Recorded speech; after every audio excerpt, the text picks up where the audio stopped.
Bismillahirrahmanirrahim. Assalamualaikum warahmatullahi wabarakatuh. Salam sejahtera. Selamat datang ke kelas online Jasa Marine. Tajuk hari ini adalah Loss Prevention System. Tajuk yang panjang sebenarnya. Biasanya dalam kelas saya yang normal, kita akan bermula pada pukul 9 pagi dan kita akan berakhir pada pukul 5 petang. Tetapi disebabkan kita buat kelas secara online, maka 8 jam itu telah dipadatkan menjadi lebih kurang dalam 50 minit lah, insyaAllah. Okay, nama saya Kamal Hassan.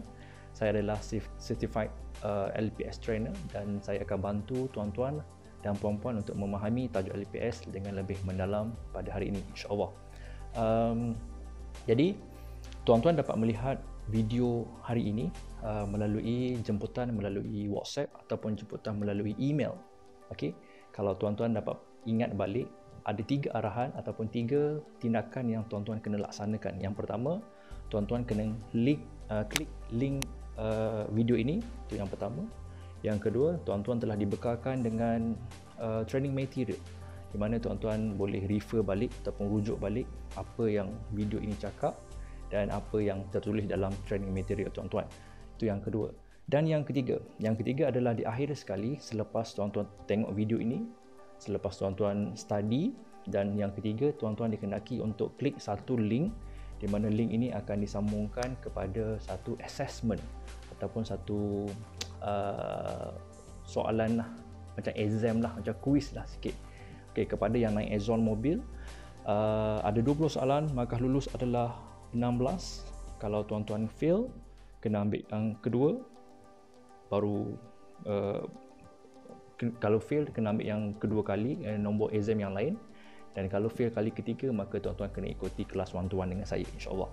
Dan kepada yang non-Exxon, okay, kita dah Jasa Marine telah tetapkan bahawa semua kru kita daripada OS sampai ke master semua wajib ambil LPS.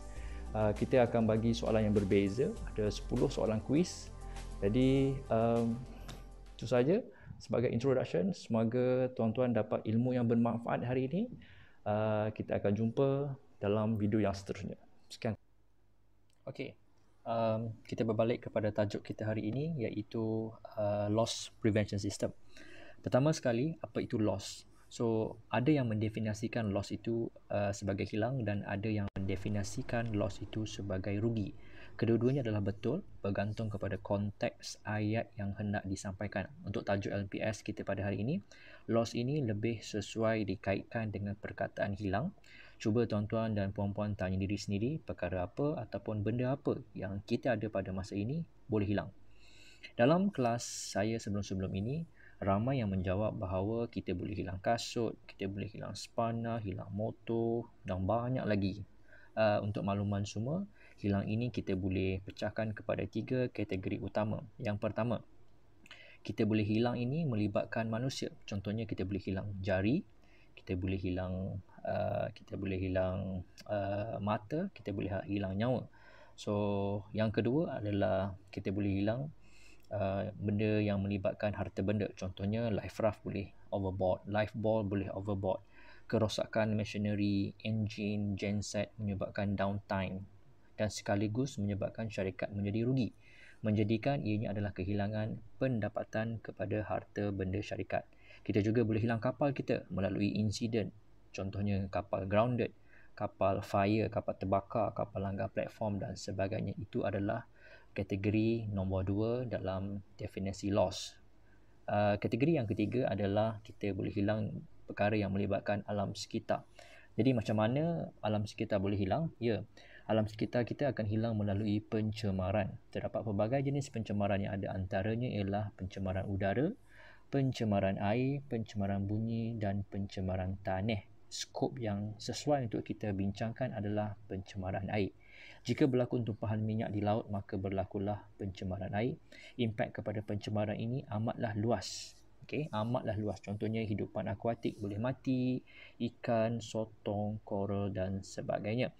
Burung boleh mati dan banyak lagi yang benda boleh mati. Nelayan akan terjejas, sektor pelancongan boleh terjejas dan beberapa sektor yang lain lagi.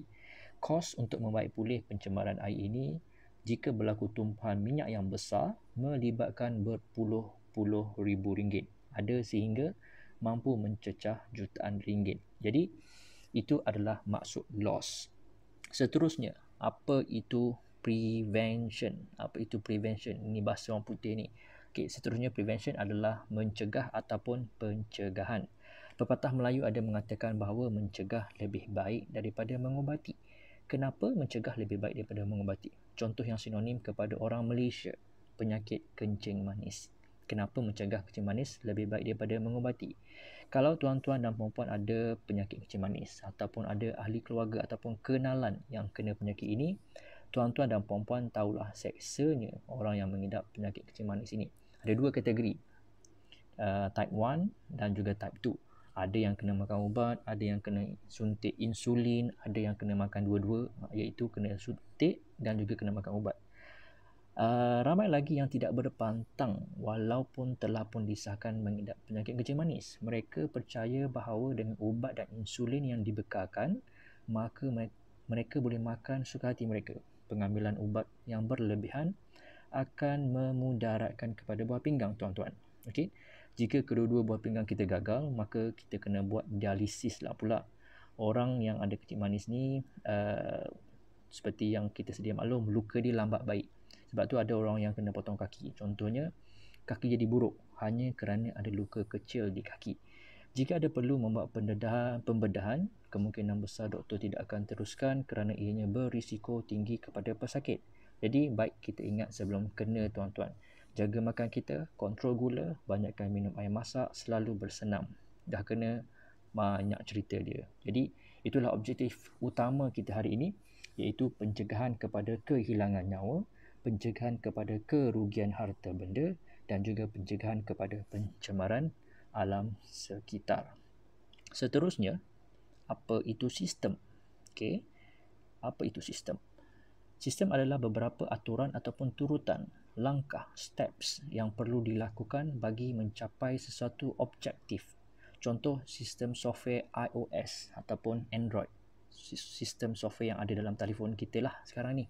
Katakanlah kita nak telefon kawan kita ni, musim-musim PKP ni, jadi kita nak call lah, tanya khabar kawan kita. Phone kita ni dalam keadaan lock ataupun mode kunci je. Ada beberapa step yang perlu kita lakukan untuk telefon kawan kita tadi. Contohnya, yang pertama, kita kena unlock telefon kita dulu. Ada yang pakai thumbprint, ada yang pakai face recognition, ada yang pakai passcode, ada yang pakai motion code. Itu step yang pertama. Yang kedua, kita tekan ikon telefon yang warna hijau sekali dekat bawah kiri sekali tu. Itu yang kedua. Yang ketiga, kita kena search contact. Lepas tu kita kena tulis nama kawan kita lah. Contohnya, nama kawan kita ni Perdana Menteri Muhyiddin Yassin. Contoh. Okay, itu nombor 3. Nombor 4, kita kena tekan dial lah. Okay, itu adalah 4 langkah. Sekurang-kurangnya kita perlu lakukan 4 langkah sebelum kita boleh telefon rakan kita.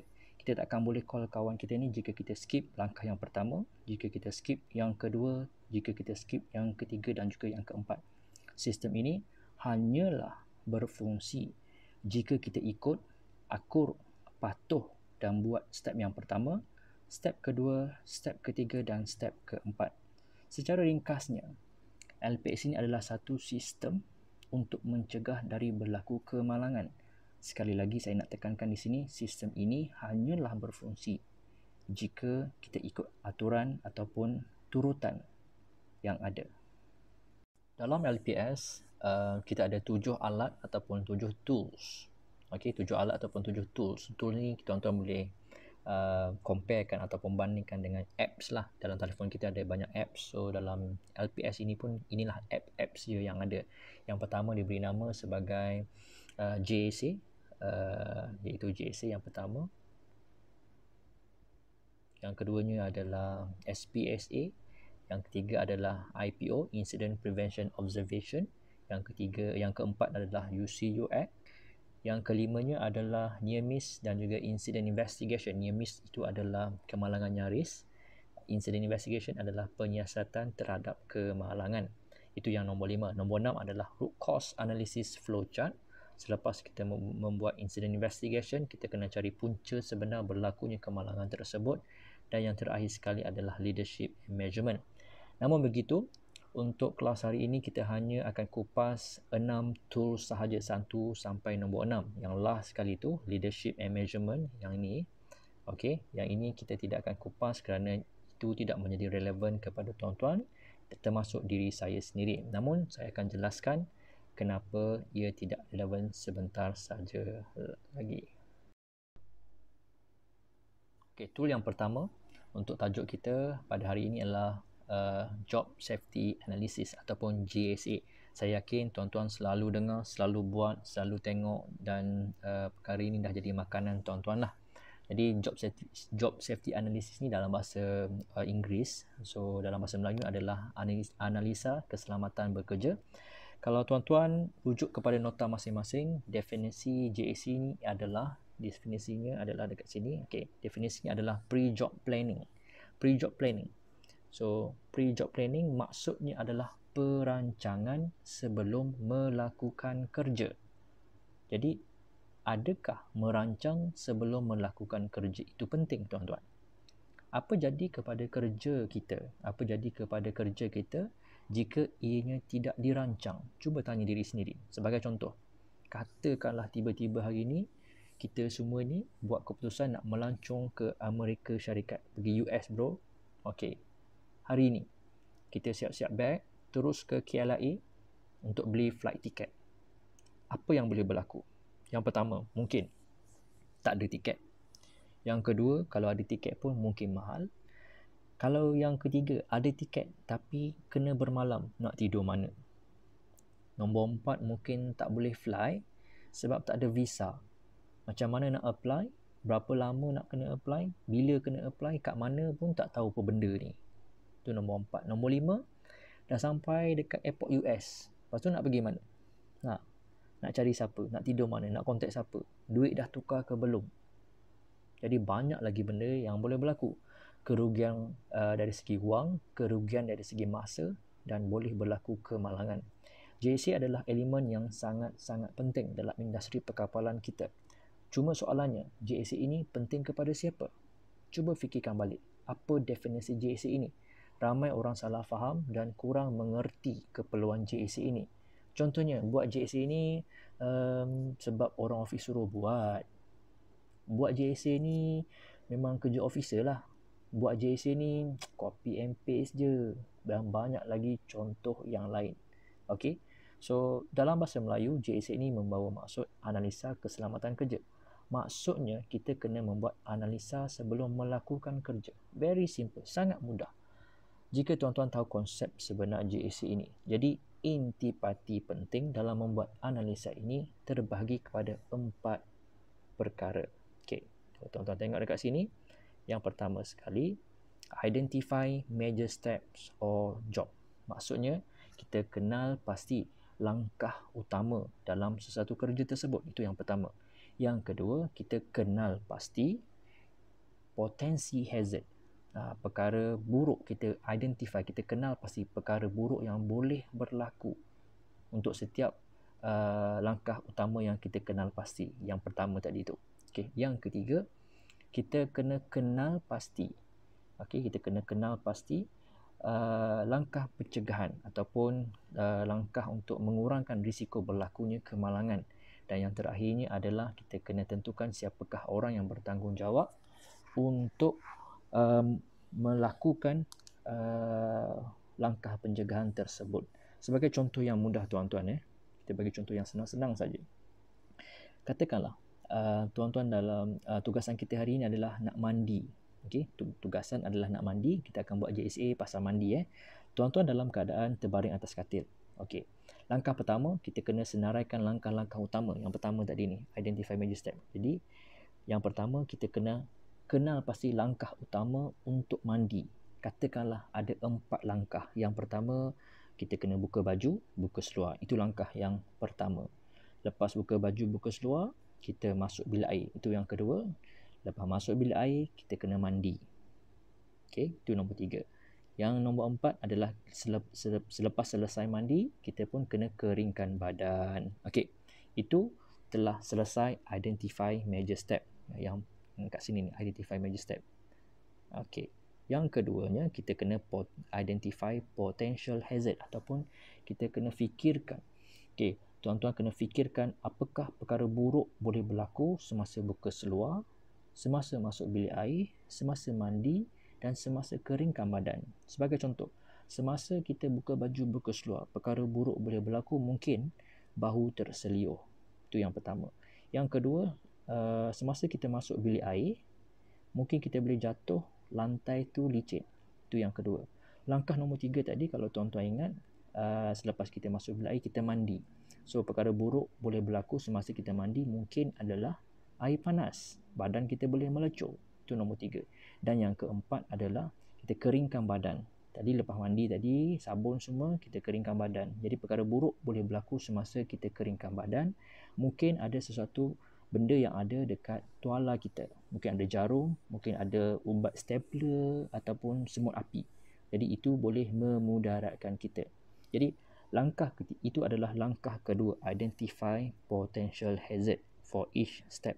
Yang ketiga, kita kena tentukan langkah pencegahan.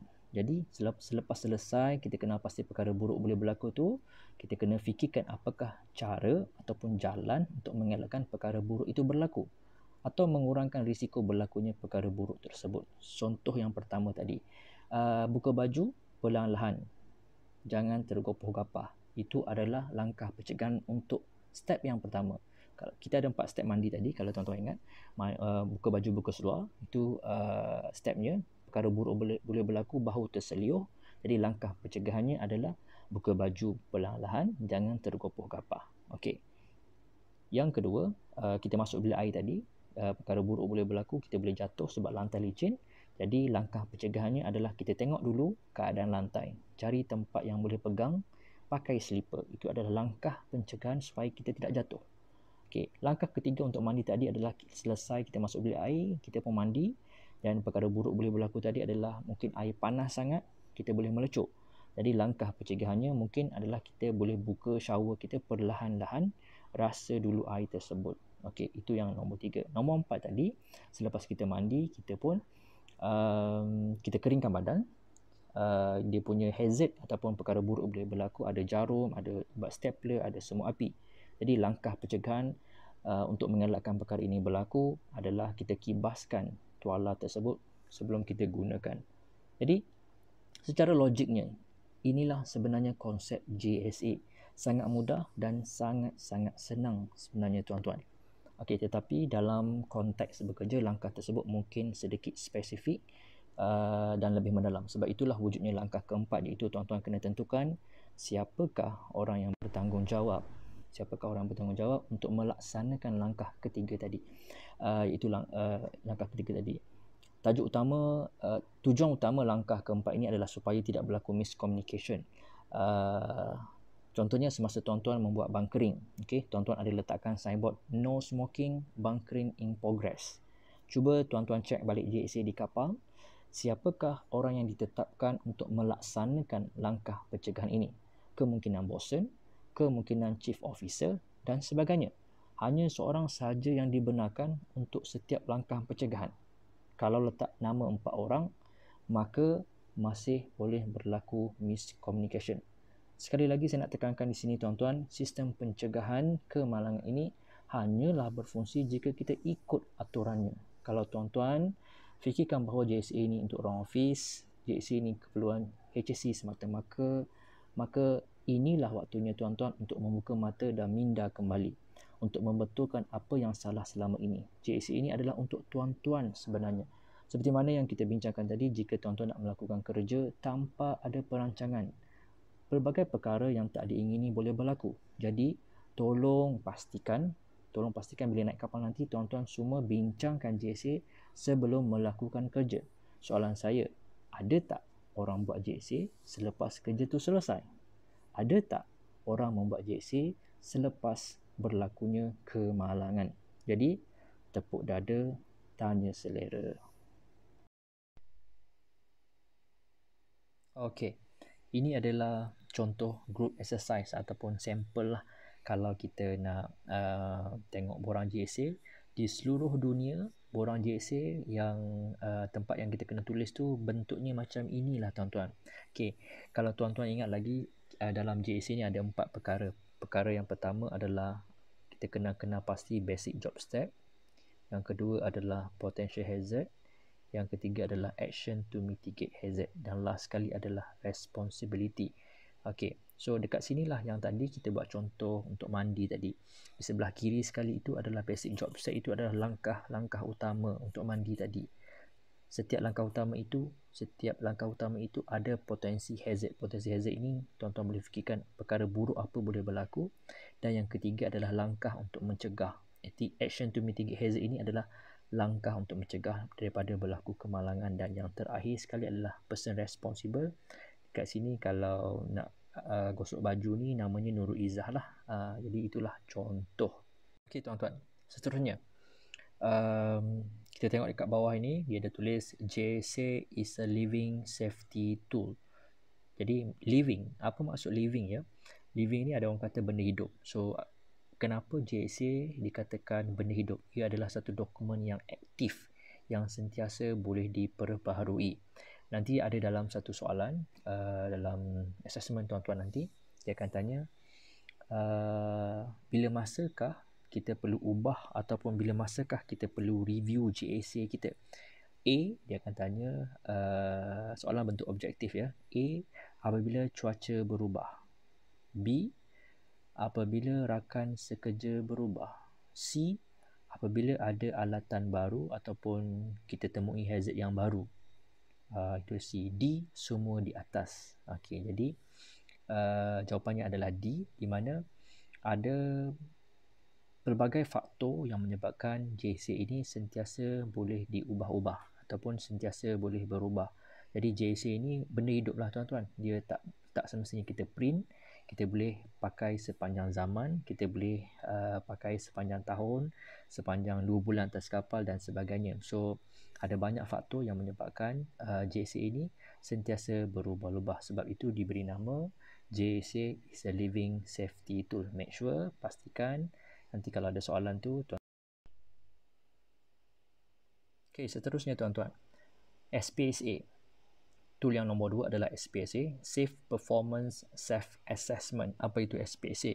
Ini adalah tool ataupun alat LPS yang paling mudah dan ianya antara yang paling berkesan untuk mengelakkan daripada berlaku kemalangan.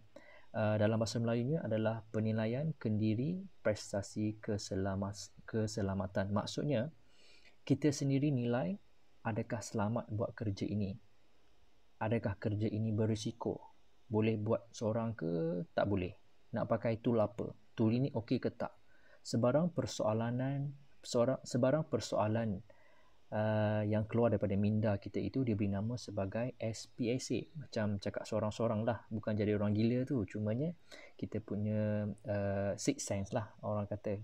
Jadi kita punya bukan sixth sense, apa nama dia? Nature kita, maknanya kita tahu benda ni okey ke tak okey. Jadi untuk memudahkan tuan-tuan dan puan-puan faham, dalam nota tuan-tuan yang dalam nota yang diberikan kepada tuan-tuan, SPSA ini diilhamkan dalam bentuk traffic light. Jadi nampak kat sini ada traffic light, ada warna merah, warna kuning dan warna hijau. So ada 3 langkah untuk membuat SPSA. Yang pertama ditulis kat sini ialah assess the risk. Dalam bahasa Melayu ini adalah membuat kajian. Itu yang pertama. Yang kedua adalah analyze. Analyze ini membuat analisa. Macam mana nak mengurangkan risiko. Itu nombor 2. Nombor 3 adalah warna hijau tu act. Act ini adalah bertindak. Bertindak, bekerja, membuat. Okey, supaya kita buat kerja dengan selamat. Jadi SPSA ini sebenarnya tuan-tuan hanyalah permainan minda semata-mata. Jadi SPSA ini dia permainan minda, ia adalah mental 3-step assessment. Dia tidak ada paperwork, no paperwork required. Dia tidak ada sebarang paperwork ataupun sebarang borang. Okay? Memang kita dalam hidup ni sentiasa membuat SPSA tuan-tuan. Bangun pagi nak mandi kita buat SPSA, nak makan nasi lemak kita buat SPSA, nak candak sotong pun kita akan buat SPSA. Nama lain bagi SPSA adalah last minute risk assessment. Dekat sini dia tulis every minute risk assessment. Sama saja tuan-tuan. So ia adalah last minute risk assessment. So dalam soalan nanti mungkin ada soalan yang akan tanya apakah beza di antara SPSA dan juga JSA. Mula-mula kita kena perhatikan apakah persamaan kedua-dua tools ini dahulu. Dalam JSA, kita buat 4 langkah. Kita identify major step, identify hazard, hazard control dan person responsible. Itu dalam JSA. Dalam SPSA, kita ada 3 langkah. Assess, analyze dan juga act. Okay. Persamaan untuk kedua-dua tool ini, kita ada membuat kajian terhadap risiko. Ada apa kemungkinan boleh berlaku, perkara buruk apa boleh berlaku dan sebagainya. Itu adalah persamaan. Okay. Persamaan di dalam SPSA dan juga JSA. Persamaan kedua-dua tools ini kita akan cuba mencari langkah untuk mengelakkan perkara buruk itu berlaku. Kedua-dua tool ini ada menyatakan langkah pencegahan ataupun langkah untuk mengurangkan risiko. Jadi perbezaan yang paling ketara antara JSA dan juga SPSA adalah JSA ini ada dokumen yang bertulis, manakala SPSA ini hanyalah permainan minda semata-mata. Namun ianya sangatlah efektif. Okey. Sebelum itu saya nak tekankan dekat sini bila masa kita membuat SPSA. So kat sini kalau tuan-tuan tengok, SPSA boleh dilakukan sebelum kita buat kerja, semasa kita melakukan kerja dan selepas kita melakukan kerja. Before, during and after any activity. Jadi tadi kita belajar JSA. JSA kita buat sebelum melakukan kerja. JSA adalah pre-job planning. Itu JSA. Untuk SPSA, kita buat sebelum, kita buat semasa dan juga kita buat selepas any activity. Tool yang seterusnya adalah diberi nama sebagai Incident Prevention Observation ataupun nama pendeknya adalah IPO. Jadi kita sebut Incident Prevention Observation ni dalam English, dalam bahasa Melayu adalah pemerhatian pencegahan kemalangan. Bila kita sebut pemerhatian, okey, bila kita sebut pemerhatian, maka akan ada paling kurang 2 individu yang terlibat. Pertama adalah orang yang memerhati dan yang kedua adalah orang yang diperhatikan. Okey, yang pertama orang yang memerhati, yang kedua orang yang diperhatikan. Okey. Kini IPO ini sebenarnya telah ditukar kepada BOB. BOB ni adalah Behavior Observation. Sama je sebenarnya, namun hari ini saya akan terangkan konsep IPO yang mana adalah struktur utama kepada BOB tersebut. Jadi apa itu IPO? IPO adalah pemerhatian yang bersistematik. Kat sini tuan-tuan nampak ia adalah sistematik, pemerhatian yang bersistematik yang dilakukan selama 15 hingga 20 minit sahaja. Okay, 2 perkara yang nak diperhatikan dalam IPO ini iaitu pertama, reinforce good safety behavior, maksudnya adalah untuk melihat behavior ataupun tingkah laku yang baik semasa melakukan kerja. Yang kedua, kita nak berbincang tingkah laku yang boleh dipersoal ataupun dalam IPO ini diberi nama sebagai questionable item. Jadi itulah tujuan utama IPO. Secara tidak langsung sebenarnya tuan-tuan dan puan-puan boleh tahu bahawa IPO ini hanya boleh dilakukan semasa sesuatu kerja itu dijalankan. Contohnya, chief officer kita membuat IPO, membuat pemerhatian pencegahan kemalangan ini terhadap seorang AD kapal tersebut semasa kapal sedang membuat pemindahan kargo di sebuah platform. Okey. Kalau dalam kelas biasa, kita akan sama-sama mengisi borang IPO ini dan memudahkan tuan-tuan dan puan-puan faham dengan lebih mendalam macam mana cara nak isi borang dan faham konsep sebenar IPO begini. Namun, untuk kelas hari ini, saya hanya akan terangkan langkah-langkah yang perlu dibuat dalam mengisi borang IPO ini. Okey, jom kita tengok kepada borang IPO ya. Borang IPO. Okey, ini adalah contoh borang IPO. Dia ada 2 muka surat. Okay, ini adalah muka surat yang pertama. Okey, yang atas ni adalah perkara yang normal lah kita kena isi. Kat mana, tarikh berapa bulan dan sebagainya. Okey. Yang pertama kita tengok dekat sini description of task. Okey. Kat sini kita tulis apa kerja yang kita lakukan. Sebagai contoh, kita buat kerja transfer file cargo basket to Tapis platform. Dekat kawasan sinilah description of task. Kalau boleh tuan-tuan tulis detail sikit kat sini ya. Itu adalah yang pertama. Yang kedua adalah positive comment.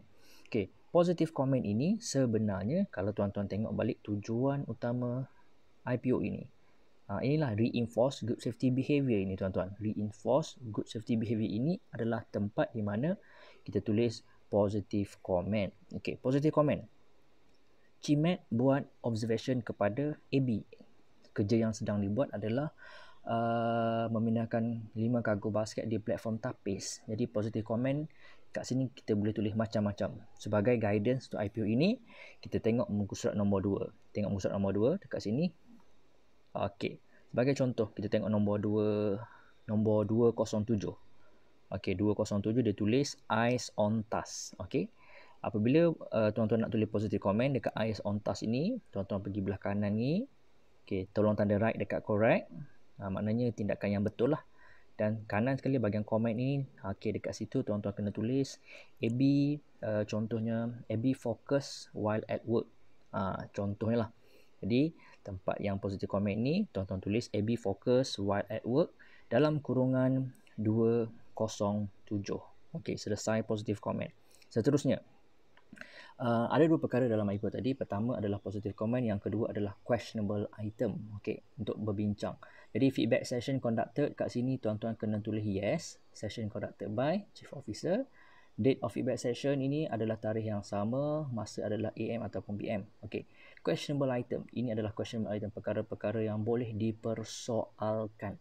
Okey, questionable item ni sama juga dengan positive comment. Tuan-tuan kena buka muka surat belakang dekat kawasan sini. Sebagai contoh, kita tengok nombor 202. Okey. 202 adalah line of fire safety positioning. Okey. Contohnya AB nampak CIMAT nampak AB berdiri di bawah kargo yang tergantung. So 202 adalah line of fire. So dekat sini kita kena tanda right dekat questionable, perkara yang boleh dipersoalkan. Dekat bahagian komen ini CIMAT kena tulis AB standing under suspended load. Okey, ingat nombornya adalah 202. Jadi dekat borang tersebut, questionable item number ini kita akan tulis sebelah kiri sekali adalah 202. Feedback session sebelah kanan ini adalah tempat di mana kita hanya boleh tulis selepas kita dapat feedback ataupun setelah CIMAT itu berbincang dengan AB tersebut. Jadi selesai cargo operation, okey, CIMAT pun panggil AB. AB naik atas sekejap, aku nak jumpa kamu. Contohnya lah okey, tadi semasa buat cargo operation, aku nampak kamu berdiri di bawah kargo. Kenapa kamu buat macam tu, AB? Jadi kat situ AB kena jawab lah. Mungkin dia jawab tak perasan, mungkin dia jawab pandangan atas berbeza dengan pandangan bawah, ataupun dia akan cakap kenapa Cip tak boleh ke? Cip Mat pun kata memanglah tak boleh. Kenapa kamu tak tahu? Tak ada orang bagi tahu saya pun, Cip. Contoh, itulah contoh teruknya AB kita ni. Ni tapi contoh lah. So itulah contoh di mana dalam feedback conclusion ini kita boleh tulis 202 di belah kanan tu feedback conclusion kita akan tulis AB unaware of line of fire. Jadi setiap questionable item, setiap perkara yang boleh dipersoalkan itu, kita kena cari root cause dia, punca dia sebenar. Kenapa ia berlaku? Bila kita tanya balik AB kenapa, kita pun dapat tahu bahawa AB ni adalah dia tak pernah tahu pun benda tu. Jadi dekat sini root cause yang paling sesuai adalah kalau tuan-tuan tengok dia ada nombor 1, 2, 3, 4, 5, 6, 7, 8. Jadi root cause yang paling sesuai adalah root cause nombor 1, lack of skill or knowledge. Yang kiri sekali ni yang pertama tu. Okey. Jadi kita pun tulislah, tandalah dekat satu tu. Kita salin balik questionable item nombor 1, questionable item 202, root cause nombor 1. Kita pun cari recommendation dia. Macam mana nak selesaikan masalah? Jadi provide line of fire briefing. Person responsible, chief officer kena sign. Lepas tu kena tulis agreed due date kalau 4 hari bulan, 4 hari bulan lah. Completion date 4 hari bulan. Dan last sekali adalah master punya review. Jadi sedikit itulah IPO. Jadi borang ini adalah borang untuk membuat pemerhatian secara sistematik. Kenapa ianya sistematik? Kerana pemerhatian ini hanyalah sekejap saja, 15 hingga 20 minit, dan selepas kita membuat pemerhatian, kita buat discussion. IPO yang bagus adalah IPO di mana ada feedback discussion. Dia ada berbincang dengan AB tersebut. Itu adalah contoh kepada IPO yang bagus. Okey, seterusnya. Pertama, LPS tu yang kita belajar hari ini adalah JSA. Keduanya adalah kita belajar berkenaan dengan SPSA. Yang ketiganya baru sebentar tadi kita discuss berkaitan dengan IPO. Now kita akan kupas tool yang nombor 4 iaitu UC-UX. Saya yakin semua kru kita, semua kru Jasa Marine paling mahir dalam tajuk ini. So apa itu UC-UX? Okey, apa itu UC-UX? Dalam bahasa Melayunya, anda lihat, anda buat. Soalannya, soalannya, anda lihat apa, anda buat apa? Ada dua soalan. Anda lihat apa?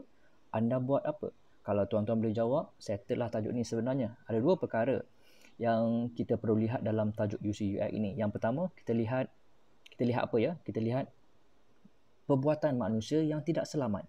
Okey. Unsafe behavior. Perbuatan apa ataupun unsafe act. Perbuatan manusia yang tidak selamat. Contohnya apa? Contohnya turun tangga sambil berlari. Gunakan shackle sebagai penghadang pintu. Tidak amalkan social distancing ataupun tidak basuh tangan selalu pun adalah salah satu contoh perbuatan yang tidak selamat pada musim COVID ni kan. Okey. Yang kedua, apa yang dimaksudkan yang kedua, apa kita lihat perbuatan yang tak selamat, dan yang kedua apa yang perlu kita lihat adalah keadaan yang tidak selamat. Contohnya ombak 5 meter semasa musim monsun.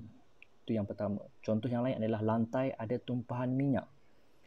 Tools yang sudah berkarat, alat-alat kita bekerja ni sudah berkarat, sudah reput, ataupun machinery yang tidak diselenggara dan banyak lagi. Jadi UC, anda lihat ada dua perkara iaitu perbuatan yang tidak selamat dan keadaan yang tidak selamat. Jadi contohnya anda lihat perkara yang tidak selamat. Contohnya saya lihat kawan saya berlari-lari semasa menurun tangga. Itu adalah anda lihat. So apa yang anda buat? Dalam UC-UX, yang pertama sekali kalau tuan-tuan melihat perbuatan yang tidak selamat, tindakan selanjutnya adalah positive intervention. Kat sini, positive intervention. Okay. Anda lihat perbuatan yang tidak selamat, seterusnya tindakannya adalah positive intervention. Kamu memberi teguran yang positif. Contohnya, kita tengok kru berlari. Kita pun beritahu, bro, tak boleh turun tangga sambil berlari. Bahaya, nanti jatuh. Lepas tu barulah kita tulis UC-UX. Jadi UC-UX ini kita tengok, kita tegur, baru kita tulis. Itu adalah contoh flow macam mana nak buat UC-UX. Okey. So apa itu UC-UX? UC-UX adalah satu borang untuk melaporkan. Melaporkan apa? Melaporkan perbuatan yang tidak selamat dan juga melaporkan keadaan yang tidak selamat. Jadi itu sahaja untuk UC-UX. Sangat mudah, sangat simple dan saya yakin tuan-tuan semua sudah faham berkaitan dengan perkara ini. Okey, seterusnya ini adalah tools LPS yang nombor 5. Yang nombor 5 iaitu Near Miss and Incident Investigation. So Near Miss ni adalah kemalangan nyaris dan Incident Investigation ni adalah penyiasatan terhadap kemalangan. So semua kemalangan wajib membuat penyiasatan, termasuklah Near Miss itu kemalangan nyaris. Jadi ini adalah contoh flow jika berlaku kemalangan. Kita akan tengok apa tujuan Incident Investigation. Okey. Tuan-tuan, kenapa kita perlu melakukan penyiasatan kemalangan? Untuk apa sebenarnya ya? Contoh sekarang, contoh yang paling bagus, musim COVID-19. Kalau tuan-tuan ataupun puan-puan ada simptom virus tersebut, tuan-tuan akan terus ke hospital untuk buat saringan. Betul ya? Okay, selepas confirm tuan-tuan positif, na'udzubillah minaz zalik, contohlah kalau tuan-tuan positif, maka hospital akan membuat penyiasatan. Dia akan tanya tuan-tuan, sebelum ni pergi mana? Buat apa? Ada jumpa siapa? Pukul berapa? Dengan siapa? Dan banyak lagi soalan. Kenapa KKM, Kementerian Kesihatan Malaysia, buat semua ini? Tuan-tuan dan puan-puan, mereka akan selidik tuan-tuan dapat penyakit daripada mana sumbernya. Adakah kluster daripada overseas ataupun kluster majlis perkahwinan di Shah Alam ataupun kluster program tablik atau kluster-kluster yang lain. Selepas mereka dapat maklumat ini, seterusnya mereka nak tahu siapakah orang yang direct contact dengan tuan-tuan. Contohnya isteri, anak-anak, ibu, ayah, atuk, jiran dan sebagainya. Mereka semua ini dikehendaki supaya melakukan ujian virus tersebut. Dan apabila selesai membuat ujian, tak kiralah positif ke negatif, Mereka semua ini dikehendaki dikuarantinkan selama 14 minggu. 14 hari bersama dengan 2 minggu. So sama juga dengan tujuan incident investigation ni tuan-tuan. Kalau tuan-tuan tengok dekat sini, kalau tuan-tuan tengok dekat nota masing-masing, tujuan utama incident investigation ada 3 perkara. Pertama, untuk belajar, learning. Kedua, untuk kongsi, sharing. Dan yang ketiga adalah untuk prevent ataupun untuk cegah daripada perkara yang sama berlaku lagi sekali. Sama apa yang Kementerian Kesihatan Malaysia sedang lakukan, tuan-tuan. Okay. Kita dapat kes, contohnya dekat Malaysia kita dapat kes pertama COVID. Jadi kita pun belajar. Bila kes semakin meningkat, disebarkan melalui media komersial, TV, TV1, TV2, TV3, Asrawani dan sebagainya, dan media sosial sekali. Tindakan diambil, kita mulakan PKP, iaitu Perintah Kawalan Pergerakan. Perdana Menteri umumkan, PKP dilaksanakan. Okay. Lepas tu kerajaan beri bantuan kerana dia tahu semua orang tak boleh nak kerja. Lepas tu kerajaan salurkan maklumat kepada semua orang setiap hari. Okay. Lepas tu kuarantinkan orang yang suspek positif, kuarantinkan orang yang bawa balik overseas supaya gejala ini dapat dibendung. Sama sebetul-betulnya sama dengan insiden investigation yang kita lakukan di kapal, tuan-tuan. Okay. Contoh jika berlaku kemalangan di kapal. Contohnya kebakaran. Jika ianya kecil, memang tuan-tuan boleh padamkan sendiri.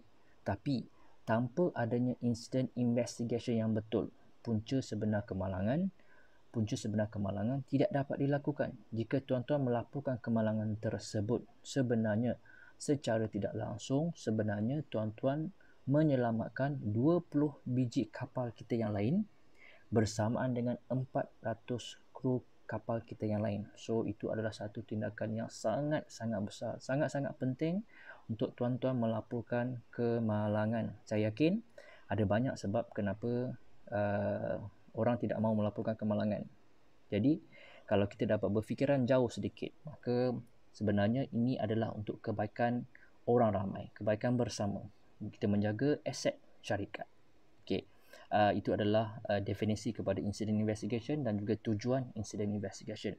Jadi dalam LPS ada 2 kaedah untuk membuat incident investigation. Okay, 2 kaedah. Yang pertama diberi nama sebagai 5Y, 5Y.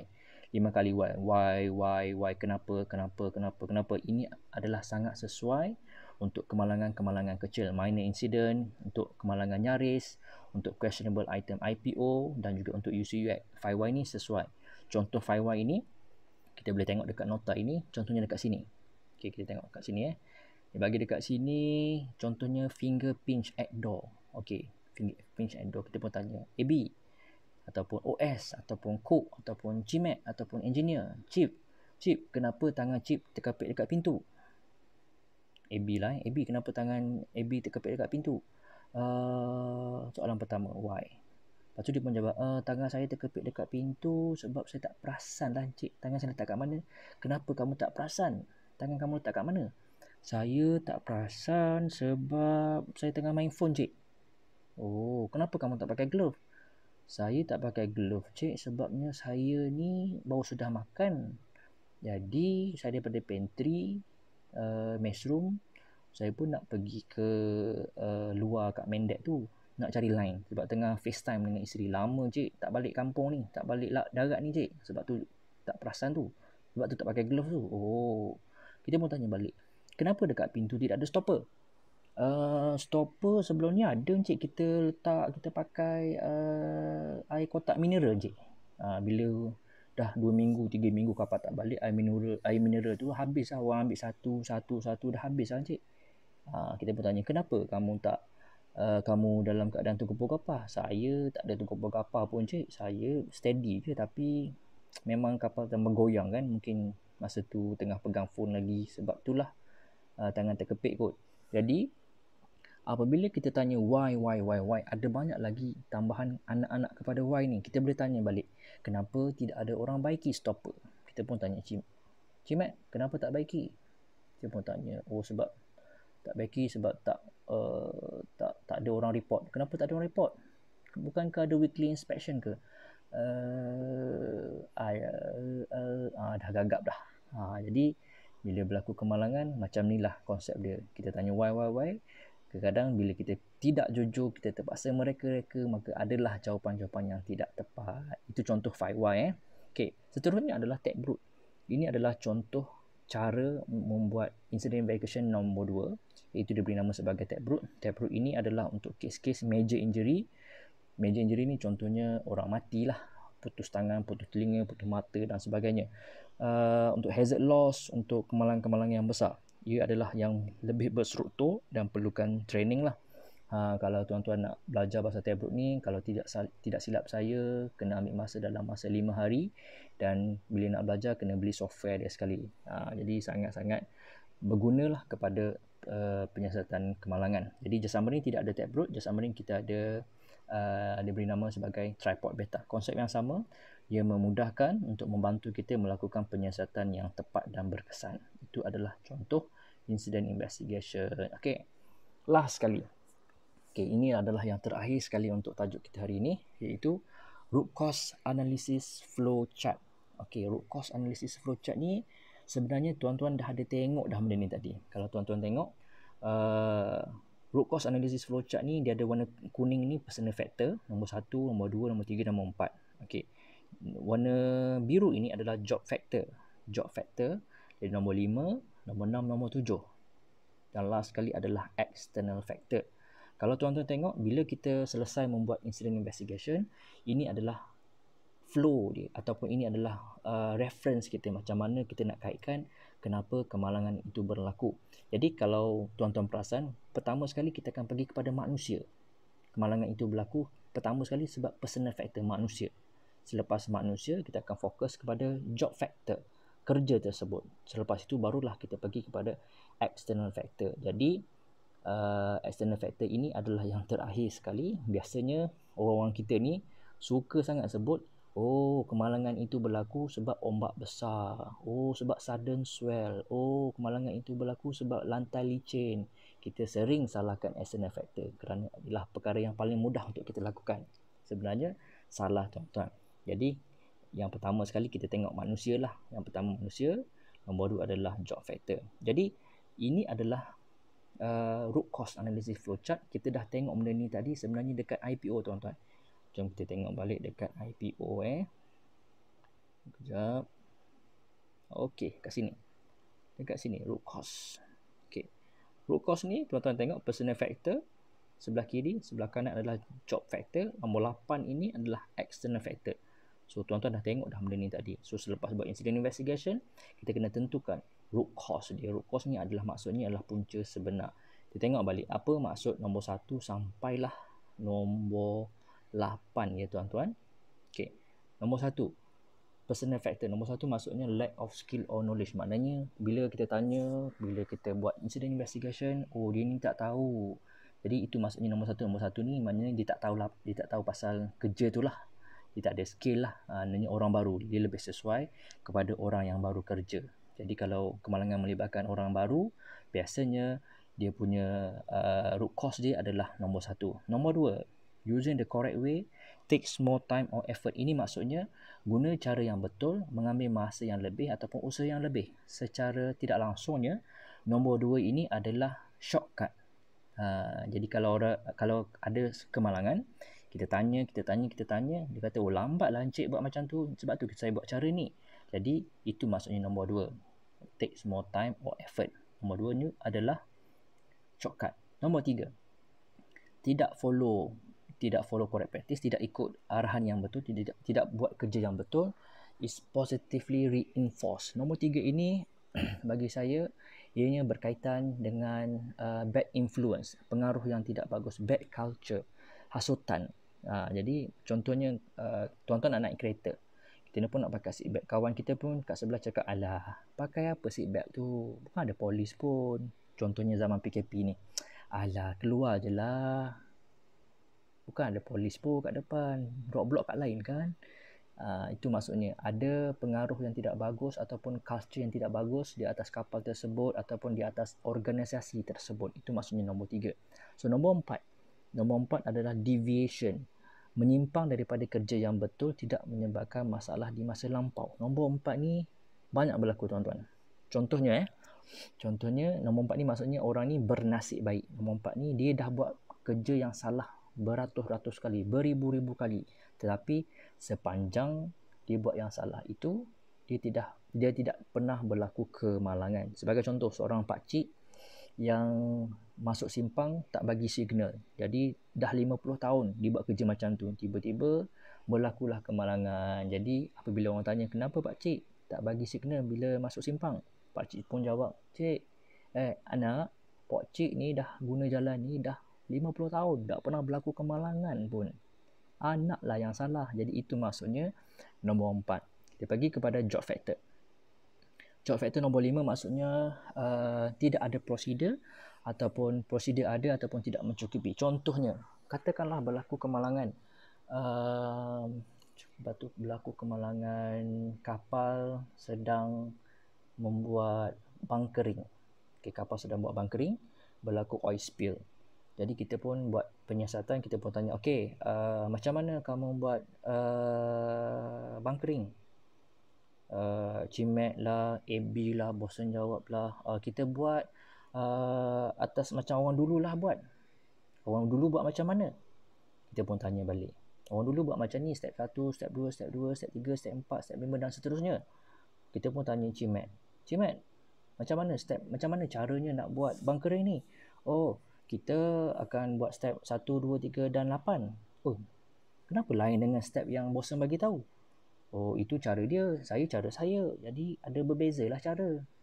Bila company tidak membuat satu prosedur yang betul ataupun tidak sediakan prosedur untuk tuan-tuan, maka boleh jadi miscommunication, maka berlakulah kemalangan yang dimaksudkan dengan nombor 5, lack of ataupun inadequate.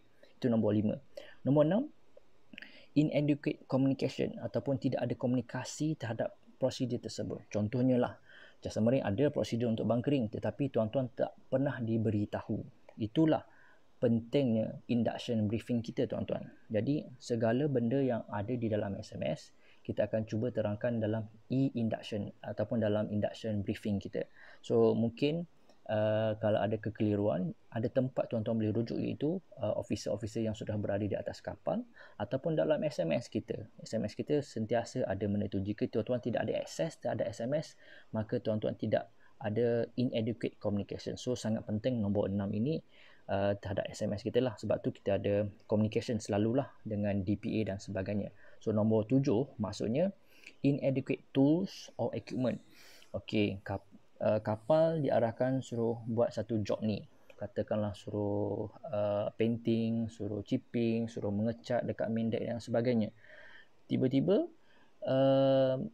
barang-barang semuanya tak ada.